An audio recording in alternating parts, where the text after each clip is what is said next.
Hello student, today we are going to discuss about the remaining part of the chapter sectors of Indian economy. In the previous class, we discussed about the what is sectors, division of economic activities, comparing the three sectors, GDP and historical change in sectors. Today we will discuss about rising importance of the tertiary sector in production. Employment area of the people, discussed unemployment, how to create more employment through government. Now let's start the topic, subtopic, rising importance of the tertiary sector.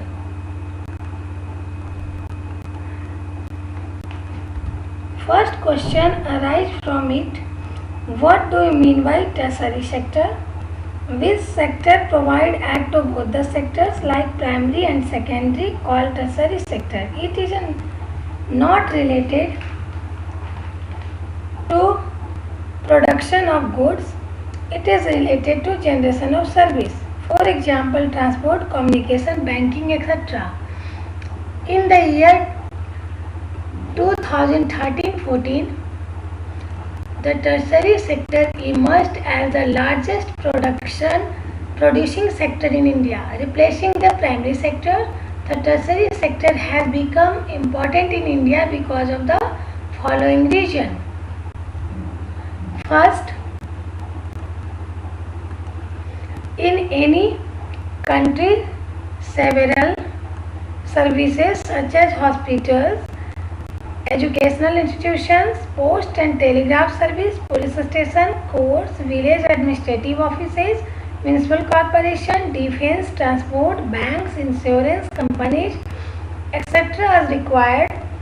These can be considered as a basic service. In a developing country, the government has to take responsibility for the provision of these services. So it is provide the basic service to the people. So nowadays it is becoming a more important for the people. Second, the development of agriculture and industry leads to the development of services such as transport, trade, storage and the like, as we have already seen. Generator and development of the primary and secondary sectors, more would be the demand for such services. So we can say that when increasing the greater demand of the secondary and primary sectors and greater development of the primary and secondary sector based on the development of tertiary sector. Third, as income levels rise, certain sections of people start demanding many more services like eating out, tourism, shopping, private hospitals, private schools, professionals, training, etc. You can see these changes quite sharply in cities, especially in big cities. So we can easily see the changes in the any cities of India or any developed countries or developing countries also. Fourth, over the past decade or so,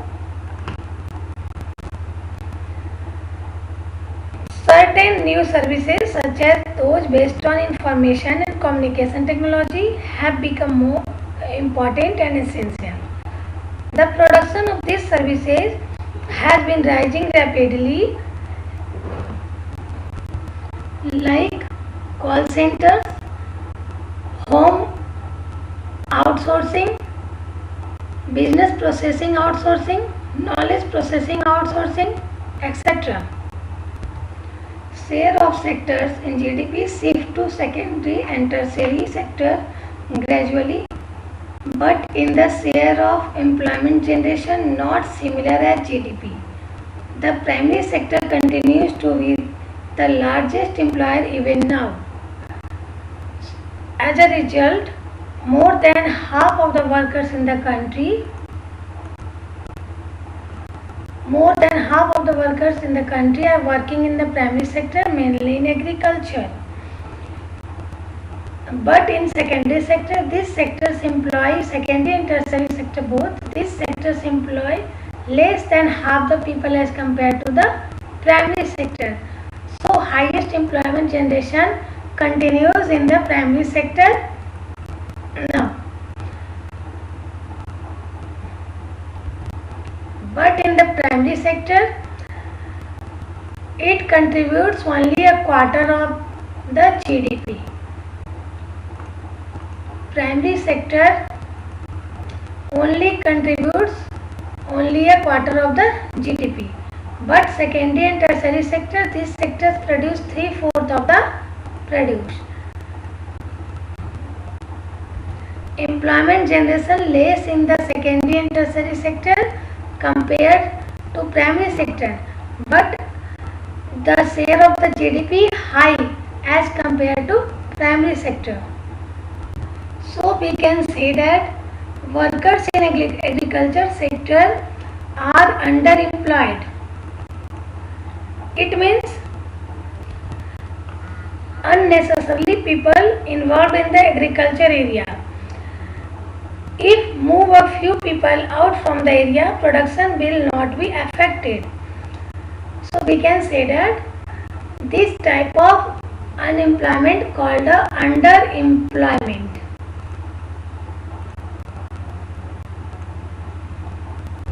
It is also called a disguised employment. Disguised unemployment is a kind of unemployment in which there are people who are visibly employed but are actually unemployed. This situation is also known as hidden unemployment or under unemployment. In such a situation, more people are engaged in work than required. For example, one example, take from an agriculture area, rural areas, and another is urban areas. First of all, in rural areas, this type of unemployment is generally found in agriculture sector. Like in a family of 9 people, all are engaged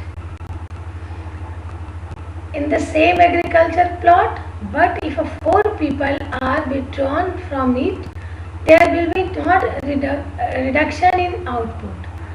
So these 4 people are actually facing disguised unemployment. In the urban areas, this type of unemployment can be seen mostly in service sector, such as in a family all members are engaged in one petty shops or a small business which can be managed by less number of persons. We can see this type of unemployment in the casual workers in the service sector in urban areas who search for daily employment. They are employed as painters, plumbers, repair person and others doing odd jobs. Many of them don't find work every day. Similar, we see other people of the service sector on the street pushing a cart of selling something where they may spend the whole day but earn very little. They are doing this work because they do not have better opportunity. Now we discuss about the how to create more employment and remove the disguised unemployment and unemployment.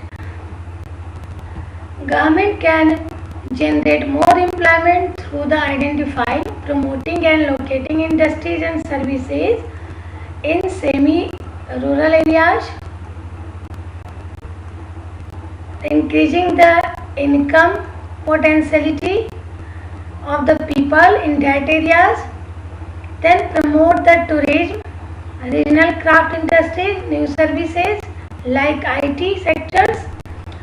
So a study conducted by the Planning Commission, then Planning Commission now known as the Niti Aayog, estimates that nearly 20 lakh jobs can be created in the education sector alone. Generally in rural areas, the central government in India made a law implementing the right to work recognizing this Mahatma Gandhi National Rural Employment Guarantee Act 2005. First, it is implemented in 200 districts of India and then extended to an additional 130 districts. The remaining districts in rural areas were brought under the Act with effect from 1st April 2008. It is called National Rural Employment Guarantee Act 2005. Features of NREGA 2005. How it is generated more employment in rural areas. First of all,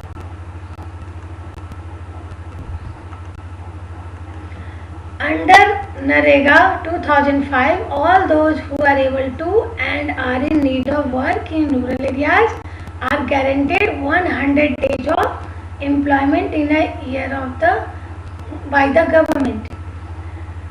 Second, if the government fails in its duty to provide employment, it will give unemployment allowance to the people.